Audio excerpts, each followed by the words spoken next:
Thank you, Deputy Jones. On the Murray case, Dr. Murray is present with counsel as before. The people by counsel as before. Dr. White is present on the witness stand as before. All jurors and alternates are present as well. To everybody, good afternoon again. To the jurors, good afternoon again. Dr. White, good afternoon again, sir. Do you acknowledge you are still under oath and still sworn to tell the truth? Yes, sir. Thank you. This is a resumption of cross-examination, Mr. Walgren. Thank you, Your Honor. Thank you.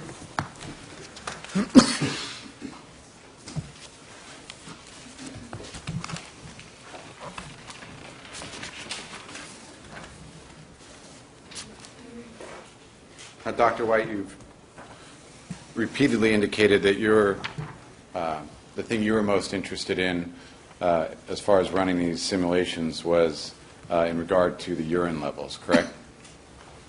Yeah, that's the reason I initially asked Dr. Mellon-Ornelas to run that analysis. I'm putting defense quadruple V back up on the Elmo, and that the urine would relate to the bottom chart of quadruple V, correct? Yes, in this dosing scenario, correct.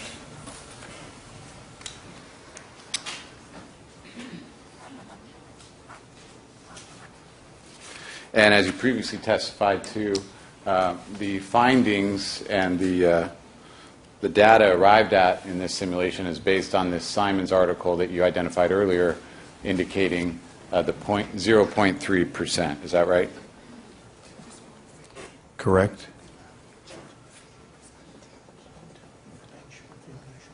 And because your concern was most heavily weighted toward the urine findings, were you involved in this aspect of accumulating the data and assuming the accuracy of what you've presented to the jury?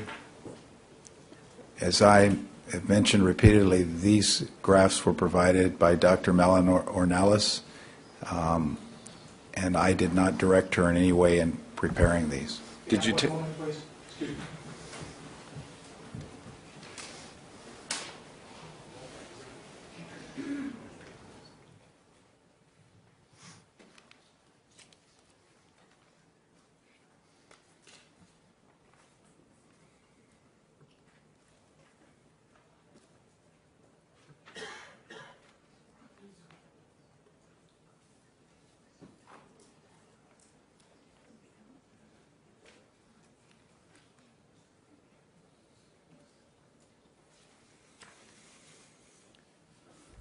I'm sorry for the interruption. Thank you.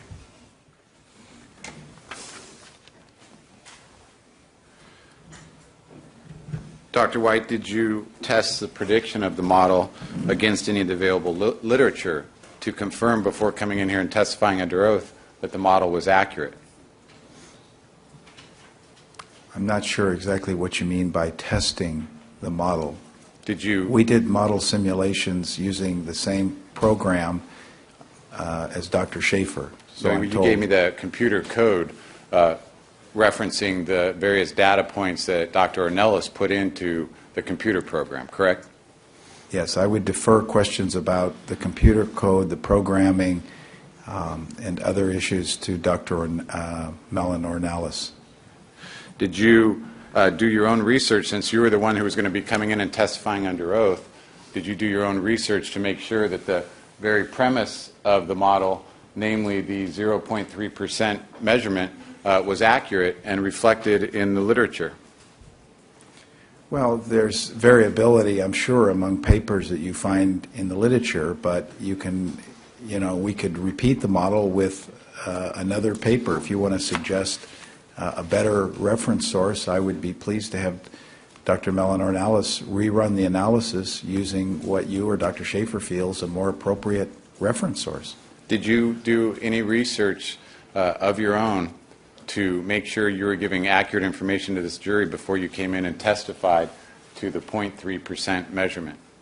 Sir, I was only given your hypotheticals shortly before I was asked to testify.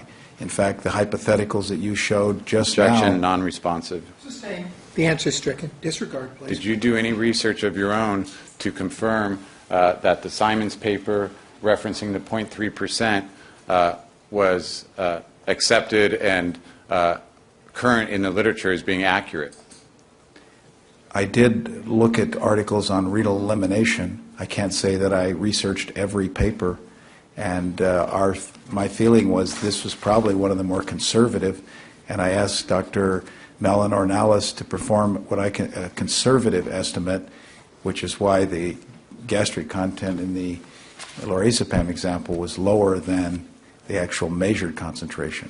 Your Honor, I do need to mark a couple of articles at this time. And I would like to ask that the previously identified article from Simons, dated 1988, it's called Disposition in Male Volunteers of a Sub-Anesthetic Intravenous Dose of an Oil and Water Emulsion of C-Propofol. May that be marked Peoples 245 for identification? Yes.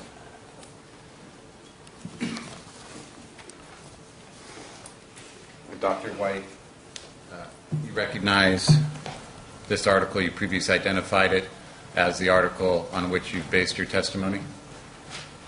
It's the article that I believe Dr. Mellon Ornalis used in her modeling experiment, yes. On which you based your testimony? Upon which I based my testimony that the amount of urine after a 3-hour infusion would have been, the urinary content of free propofol would have been substantially higher than that reported at autopsy, yes. And this article was published in 1988, is that accurate? That's what it says. And point 2, number 2, it states, the dose was cleared by metabolism with less than 0.3% excreted unchanged, correct? Correct. And that's the number referenced in the simulation upon which you've based your testimony, correct? Upon which Dr. Mellon Ornalis based her analysis.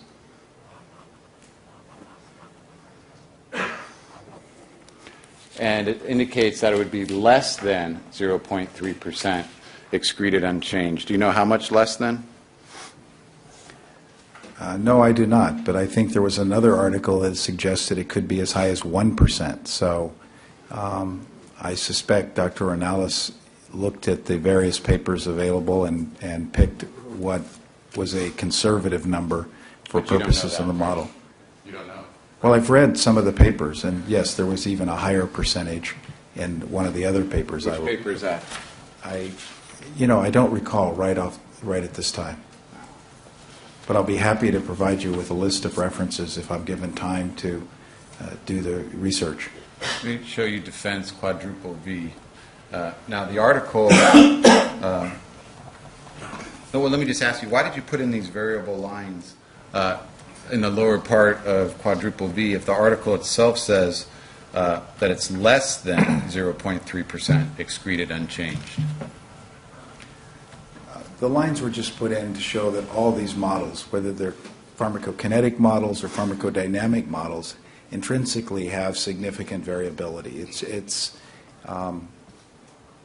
something that pharmacokineticists do, and it's not my area of expertise, as I've admitted in earlier testimony. Nowhere in this paper does it suggest that the amount of propofol excreted unchanged could be more than 0.3%. In fact, it categorically states that it's less than. It simply can't apply a number to it, correct? That's what the paper says. And that's not what this model says, correct? Well, this model assumes it was 0.3%. But I think, as I've said, I recall a paper, which I can't give you the exact reference at this moment, as I sit on the stand, suggested 1%, which would even give much higher numbers. So in this article that you've formed the basis of this model, it indicates that it would be less than 0.3%. So it could actually be 0 based on this publication, correct? I don't believe so, no. Okay, so based on this publication, can you reference to me where you support that statement? That it's more than 0? They stated that it's less than 0.3%. So it could be 0, right? That's less Or than... it could be 1%, as reported in another paper. Right, in the one you don't anesthesiology. remember. It's in anesthesiology. But it could be 0, correct, based on this paper? I don't believe so, no. Based on this paper, it could be 0. Based on their findings, that it would be less than... Sustained. Based on this paper indicates that it would be less than 0.3%, correct? That is not the same as 0. It says it would be less than 0.3%, correct? Objection. The question's been answered. Sustained. It has not been answered, Your It Honor. has. Sustained. Do you know how the unchanged propofol was measured in this research article? I think it was by liquid chromatography.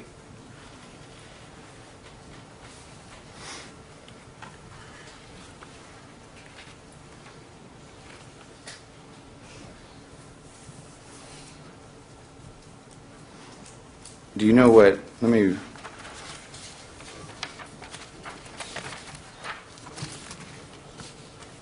going to page 432 of this article, Dr. White, where it's talking about the urinary propofol levels. It indicates that the cyclohexane extractable radioactivity in urine, what is that? I'm not an expert in this area, so I really don't feel comfortable commenting on it. So you don't know what cyclohexane extractable radioactivity in urine is? I don't do studies looking at pharmacokinetics and this type of analysis, no. Is that what was measured in this study? If that's what the paper says, sir, that's what was measured. Didn't you say earlier that you did review it, just not in detail, this article? Well, I would consider the questions you're asking to be asking me in detail. Sorry.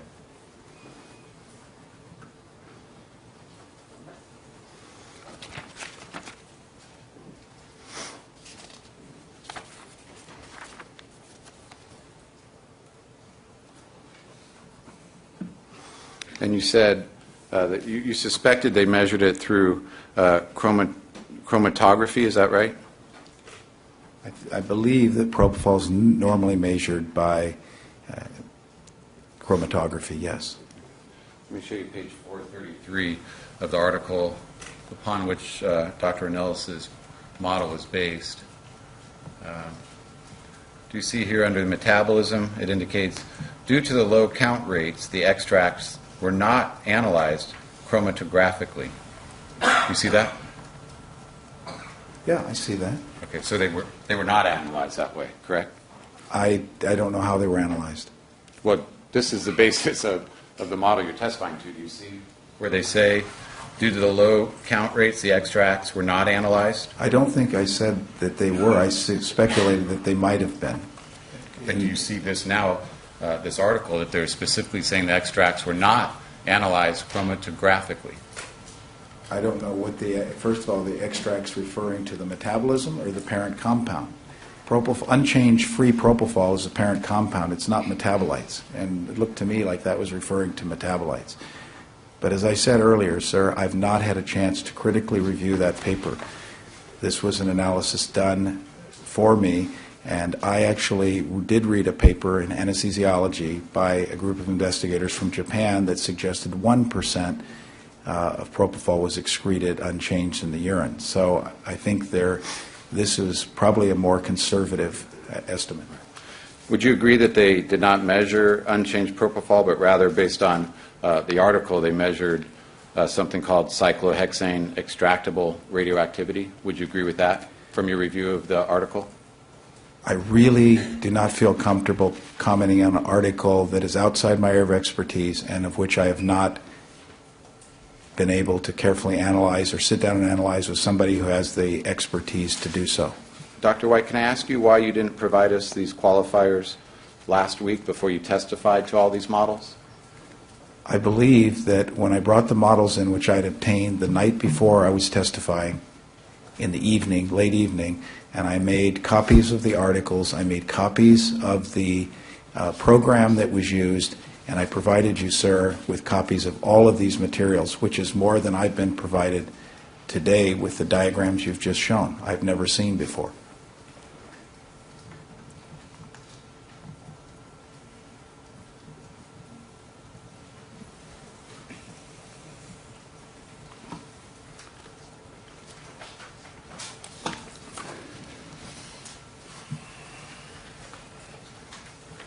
You gave a hard copy piece of paper with computer code on it, correct? Could you say that again, please? You provided in discovery a hard copy piece of paper with computer code on it, right? Not a program. What I provided you with were the simulations that Dr. Mellon Ornalis generated, along with references and some code that to me is Greek, because I'm not a computer programmer, I'm not a pharmacokineticist, and to me it looked like a foreign language.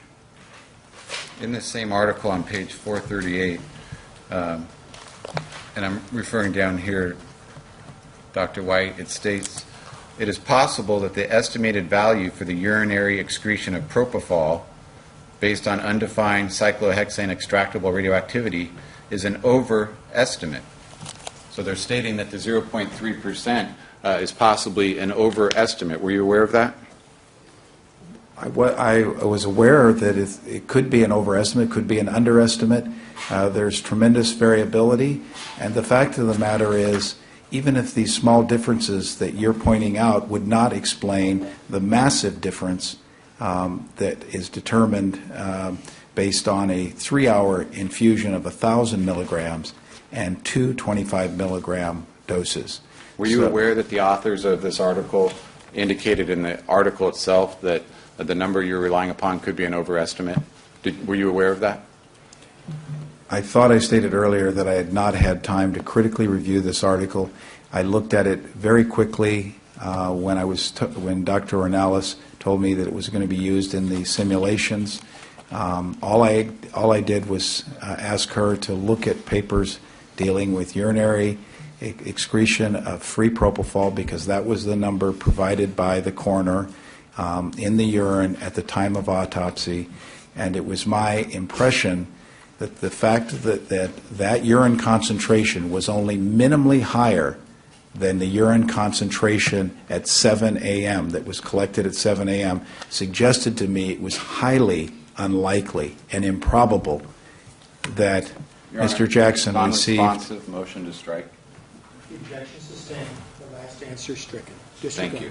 Were you aware that the authors of the article, in the very article itself, indicated that the estimate of 0.3% could be an overestimate? No. Thank you.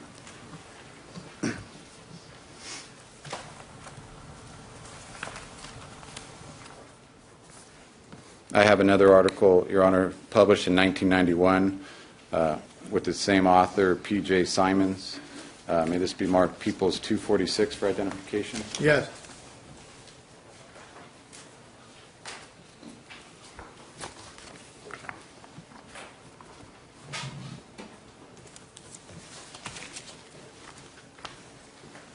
Did you look at this article, Dr. White, to make sure you were presenting accurate data to the jury? This 1991 entitled Species Differences in Blood Profiles, Metabolism, and Excretion of C-Propofol After Intravenous Dosing to Rat, Dog, and Rabbit, with the same author just a couple years later. Did you look at that article? I did not. It had nothing to do with humans from what I can see, and I thought an article on humans might be more relevant to this case.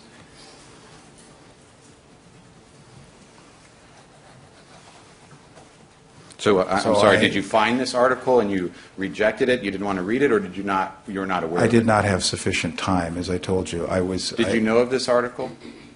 I don't think it was an article I found in the very fast search that I did. Okay, so it had nothing to do with animals. It was that you didn't have time to research it. Re-ask the question. You said animals, you meant humans?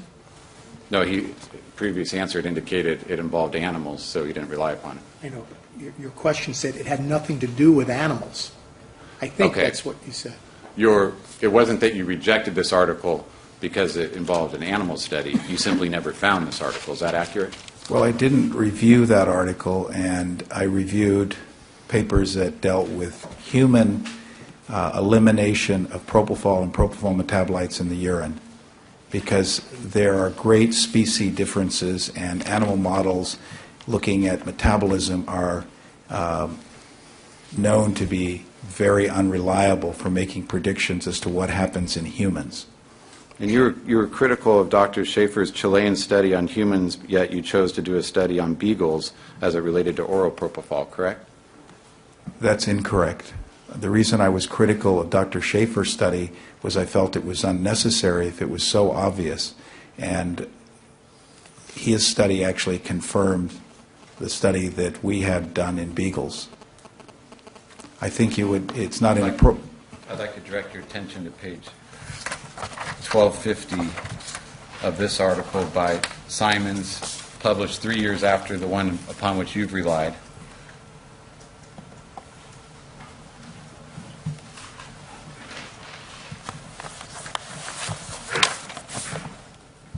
Dr. White, do you see here where the same author states, no unchanged compound was detected in the urine after bolus or infusion doses of C-propofol, and only traces were detected in bile. Do you see that? No unchanged compound was detected in the urine in this publication just 3 years later? I do, and I see later on that they're referring to urine from rat, dog, and rabbit, not human. Right, but you never even found this article, right? Well, Your Honor, I'm going to object to this comparing dogs and humans. What's the objection? First of all, before he should be asked to comment on it, he should be allowed to read it. The witness is not referring on the article. The objection is sustained. Is there a reason you did not consider this study in presenting your opinion and your testimony to the jury last week? I will traditionally rely on human studies over animal studies to answer a specific question that relates to metabolism of drugs, because I think it's quite clear that the metabolic pathways in animals differ among different species and are not reliable in terms of making predictions in humans. So is it your testimony that you researched this subject, you found this article, and you rejected it because it involved animals? Is that your testimony? Misstates his testimony. I'm trying. Sustained. Did you find this article and consider it That question before is asked and testifying? answered. He did not rely upon Just a this moment, study. please. Don't argue. The objection is sustained. Next subject.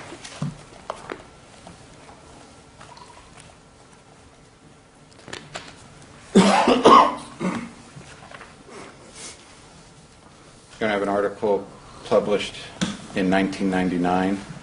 I'm going to May I have object this? to reference to any further articles the doctor hasn't read. He should be The objection is sustained. I'm not going to mark it. You can ask and inquire under 802 at SEC.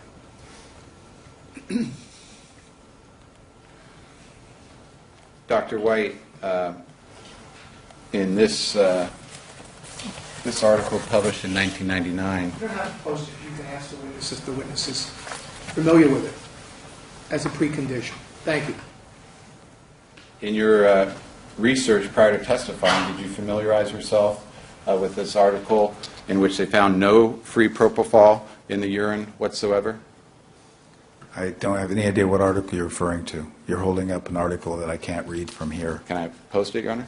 No, you can ask the witness if the witness is familiar with a particular article, and you can identify it, and we go to the next step. Are you familiar with the 1999 article entitled Direct High Performance Liquid Chromatography Determination of Propofol and its metabolite quinol with their glucuronide conjugates and preliminary pharmacokinetics in plasma and urine of man?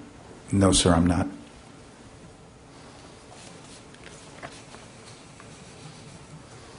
Would it surprise you to learn that they found no free propofol in the urine? Objection to irrelevant whether it's The objection is sustained under 350, 352, 802, and SEC.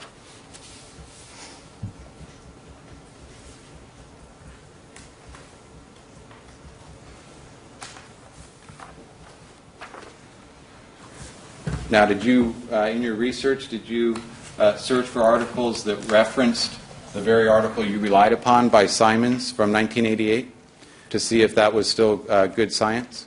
Sir, I did not research this topic. I merely asked a question, which was, would the amount of free propofol eliminated after a 1,000 milligram 3-hour infusion match the concentration found in the urine at autopsy? And the answer was that it would be significantly higher. They answered based on one outdated, isolated article, correct? No. Okay, then let me ask you about this article from 2002. It's entitled, and I think you may have referenced this article, "The Investigation of Propofol Renal Elimination by HPLC Using Supported Liquid Membrane Procedure for Sample Preparation." Was that the renal study that you referenced earlier? No, it was not.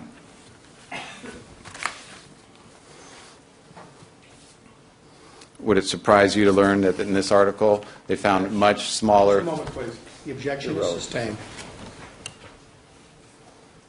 802, 803, 805.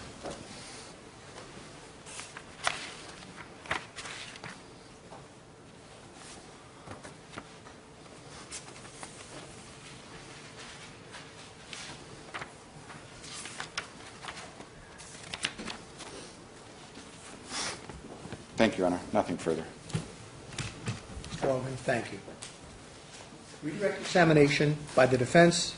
Mr. Flanagan. Thank you.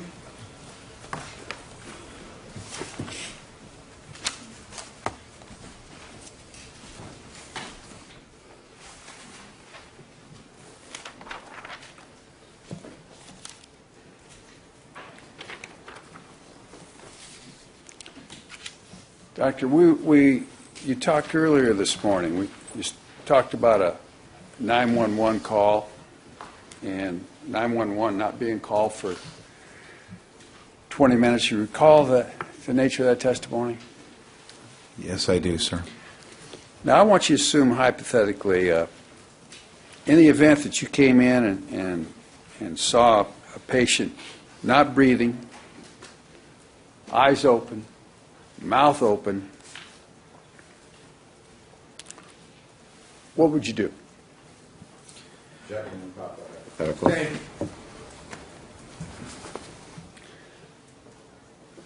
Doctor, when you were asked questions about calling 911, I want you to assume these facts, that we're on the upper floor of a large house, over 10,000 square feet, that the entire perimeter of the house is fenced. There is a gate that you cannot get into unless security allows you to get into or opens the gate for you. That the security trailer is about the distance from me to you, from the kitchen entrance of the house, that there is a person in the kitchen that would have to go from the distance from you to this corner door to get security. Okay, for the record, the distance from Mr. Flanagan to the witness is perhaps 15 feet. The distance diagonally to the back of the courtroom is approximately 50 feet.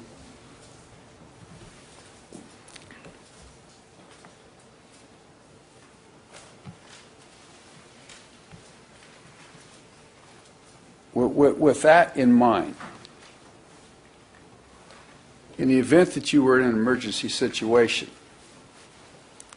that you felt required your immediate attention, would you be confident in asking a person to go that distance and get security to make for arrangements to get ambulance or similar type help? Objection. Improper hypothetical assumes facts not in evidence. I'll overrule the objection. The jurors will decide whether a hypothetical is complete or not in that sense. You may answer.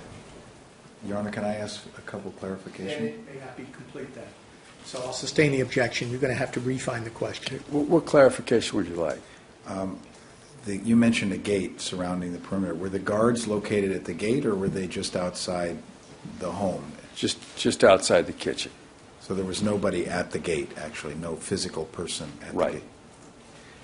And I'm sorry, the kitchen was how far, again, away from the bedroom? Well, the kitchen was just downstairs.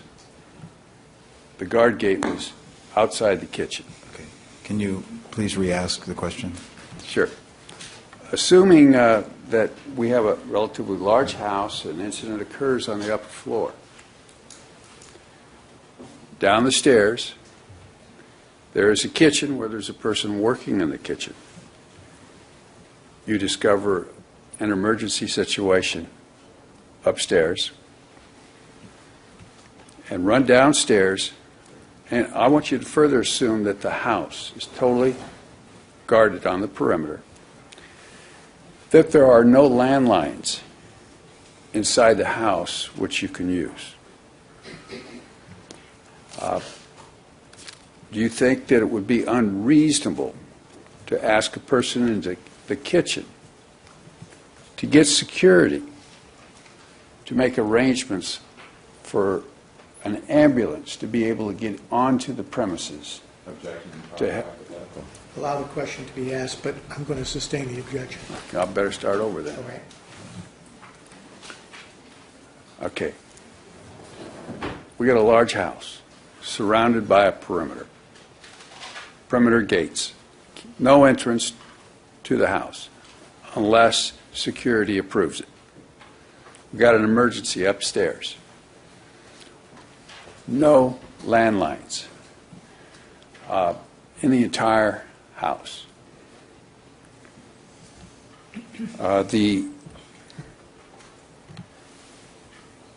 There's no way to get inside the gate unless security opens the gate. And you are concerned with attempting to rectify the emergency situation upstairs. There is a person in the kitchen, which is a very short distance away from the security trailer. Do you think it would be appropriate to ask that person in the kitchen to get help and to get security? I think it would be more appropriate than leaving the patient for whatever period of time to notify security. I would, however, first, as I said earlier, attempt to resuscitate the patient before doing anything other than simply yelling or screaming out for help. Well, assuming you do have an expertise at resuscitation, and would you expect a cardiologist to have such a expertise? Indeed, I would. Do you think that the cardiologist, upon discovering the situation, should make attempt to resuscitate or rectify or help the patient who's in distress? I would hope that he or she would, yes.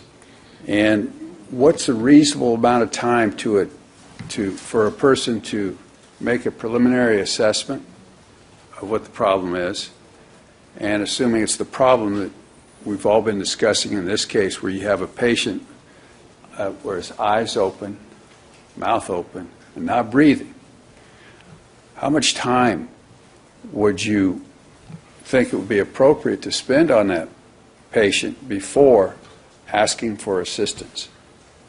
Well, again, an assessment does not take a lot of time in that situation, but I mean, starting to give CPR should be initiated then fairly promptly in 1 to 2 minutes at the maximum, and I would say sustaining the effort for 3 minutes or so before you leave the patient to get help or make a call for help. Why would you do CPR first before you made an attempt to call for help? Just in case it was a sudden arrest that you just happened on, and the patient might quickly respond. So I think if you're trained in advanced cardiopulmonary life support and you're a cardiologist, you would hope that you could provide effective CPR, yes.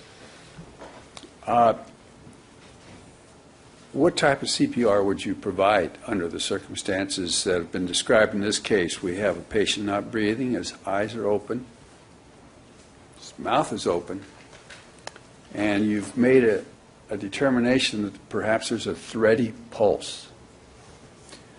Well, single-person CPR could be mouth-to-mouth and compression. Of course, an ambu bag is what's recommended, but in when it's available. But again, as a first step to at least make an attempt to see if you could reverse the situation, I think it's not unreasonable to try mouth-to-mouth, although it's not recommended as a first step in witnessed cardiac arrest. Now, with a thready pulse and the person not breathing and eyes open, mouth open, would you be able to make a complete diagnosis based upon those symptoms? I would question if the patient was actually alive. Those are findings that often are consistent with death. Well, if you add in the further hypothetical that at approximately 12:26, which is, in the area of 25, 26 minutes after the discovery is apparently made, a paramedic, in feeling for a pulse and feeling the temperature of the patient and making various observations, concluded that the patient had been dead for at least 20 to 30 minutes. Would that confirm your initial feeling that it sounds as though the patient were already deceased? Yes, it would.